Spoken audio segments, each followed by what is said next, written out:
Hello और welcome student. स्वागत है आपका करण गुप्ता ट्यूटोरियल क्लासेस में, जिसमें हम आज बात करेंगे ESIC फार्मासिस्ट जॉब के बारे में। मतलब ESIC का फुल फॉर्म होता है employ state insurance hospital.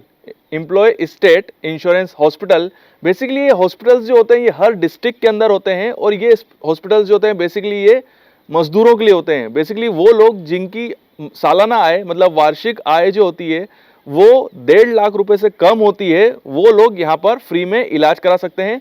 Basically एक हमारी जो सेंट्रल गवर्नमेंट है उसकी एक यूनिट होती है जो स्वास्थ्य विभाग के अंतर्गत या स्वास्थ्य मंत्रालय के अंतर्गत काम करती है, और समय समय पर इसकी भर्तियां निकलती है एज ए फार्मासिस्ट। तो आज हम इसी के ऊपर बात करेंगे। तो चलिए स्टार्ट करते हैं और बात करते हैं ESIC फार्मासिस्ट के बारे में। चलिए स्टार्ट करते हैं और बात करते हैं कि हम ESIC फार्मासिस्ट का एग्जाम कैसे दे सकते हैं, इसकी एलिजिबिलिटी क्या है, इसका एग्जाम पैटर्न क्या है और इसका सैलरी स्ट्रक्चर क्या है। तो सबसे पहले मैं आपको बता दूं कि इसके जो हॉस्पिटल्स होते हैं वो हर डिस्ट्रिक्ट लेवल पे होते हैं और हर स्टेट के अंदर हैं।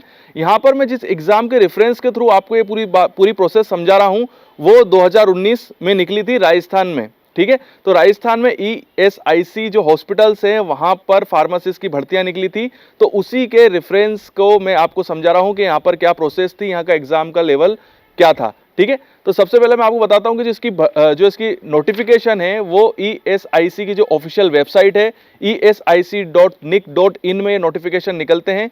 यहीं पे आपको इसका एप्लीकेशन फॉर्म फिलअप करना है, साथ ही साथ जो एडमिट कार्ड जो आपका निकलेगा रिटर्न एग्जाम के लिए वो भी आपको इसी वेबसाइट से डाउनलोड करना है।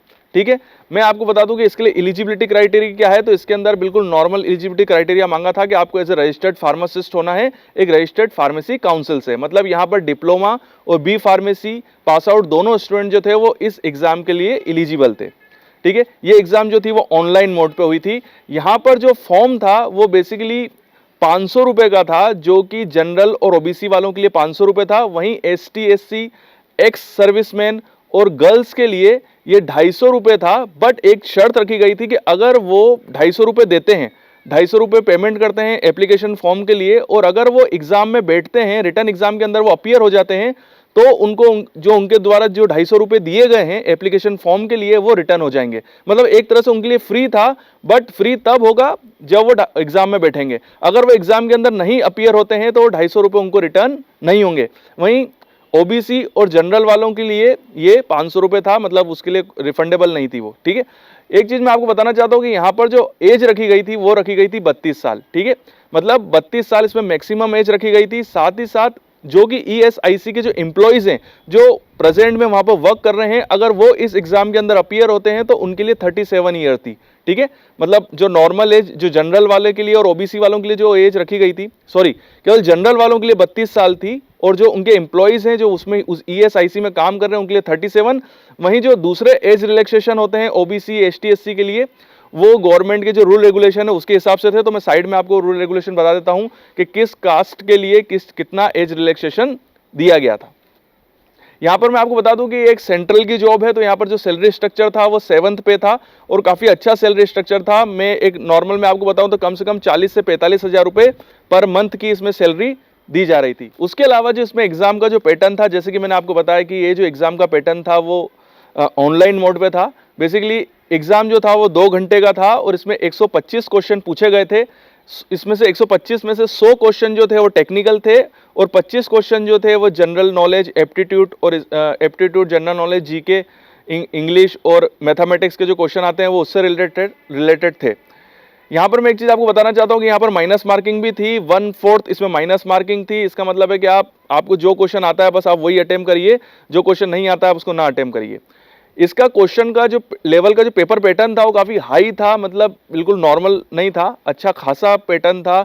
मतलब इसके अंदर वही स्टूडेंट ज़्यादातर सिलेक्ट हुए जो कि या तो GPAT क्वालिफाइड थे या जो पहले से ही गवर्नमेंट एग्जाम की तैयारी कर रहे थे। तो मैं आपको बस यही बताना चाहता हूँ कि इसका जो लेवल था वो काफ़ी हाई था। मतलब जो नॉर्मल फार्मासिस्ट के जो एग्जाम होते हैं, जो स्टेट लेवल पे जो फार्मासिस्ट के एग्जाम होते हैं, उस लेवल का पैटर्न नहीं था। इसका लेवल थोड़ा सा हाई था। मतलब अगर आप इस एग्जाम के लिए प्रिपरेशन करना चाहते हैं तो आप शुरू से प्रिपरेशन करिए, खासकर अगर आप जीपैट क्वालिफाइड हैं तो आपके लिए बहुत ही अच्छा होगा, क्योंकि जो टेक्निकल का जो लेवल था वो जीपैट लेवल का ही था। और जो आप अगर मैं बोलूँ कि नॉन टेक्निकल लेवल जो था, जो जनरल नॉलेज के क्वेश्चन या जो एप्टीट्यूड से रिलेटेड जो क्वेश्चंस थे वो भी अच्छे खासे थे और अच्छा खासा उनका लेवल था। मतलब हर कोई एक नॉर्मल नहीं था कि कोई मुंह उठा के चला गया और एग्जाम दे देगा और उसका नंबर आ जाएगा, ऐसा बिल्कुल भी नहीं था। आपको इसकी तैयारी शुरू से करनी पड़ेगी, तब जाके आप सिलेक्ट होंगे, क्योंकि एक सेंट्रल लेवल का ये एग्जाम है। तो जैसे कि मैंने आपको बताया कि ESIC के जो हॉस्पिटल्स होते हैं ये एक सेपरेट हॉस्पिटल्स होते हैं जो हर डिस्ट्रिक्ट के अंदर होते हैं। और यहाँ पर जो जॉब टाइमिंग है वो भी काफ़ी अच्छी है। मतलब आपको OPD में ही आपको अपनी सर्विस देनी है, मतलब सुबह 8 से 1 बजे तक, सुबह 8 से दोपहर की 1 बजे तक और शाम को 5 से 6 बजे तक। मतलब बस आपको इसी टाइमिंग में आपकी जॉब सर्विस देनी है, उसके बाद आप बिल्कुल फ्री हैं। मतलब यहाँ पर बहुत ही आराम का जॉब है। सैलरी स्ट्रक्चर जैसे कि मैंने आपको बताया कि 7th पे लग रहा है, कम से कम 1 महीने की सैलरी आपको 45,000 रुपये मिलेगी और जो भी वेतन, जो भी भत्ते लगते हैं सेंट्रल गवर्नमेंट के, वो भी आपको मिलेंगे और काफ़ी अच्छी आराम की जॉब है। बट इसमें एक ही प्रॉब्लम है कि यहाँ पर पोस्ट तभी निकलती है जब जो फार्मासिस्ट अभी करंटली जॉब कर रहे हैं, जब वो रिटायर्ड होंगे या वो किसी भी वजह से अपनी जॉब छोड़ देते हैं, देन फिर वो पोस्ट निकलती है। इसका मतलब है कि बहुत थोड़ी थोड़ी सी पोस्ट निकलती है। जैसे कि मैंने आपको जिस वैकेंसी की मैं बात कर रहा हूँ, जो राजस्थान में 2019 में निकली थी, यहाँ पर भी बहुत ही सिलेक्टेड पोस्ट निकली थी, जिसकी वजह से कॉम्पिटिशन काफ़ी टफ था।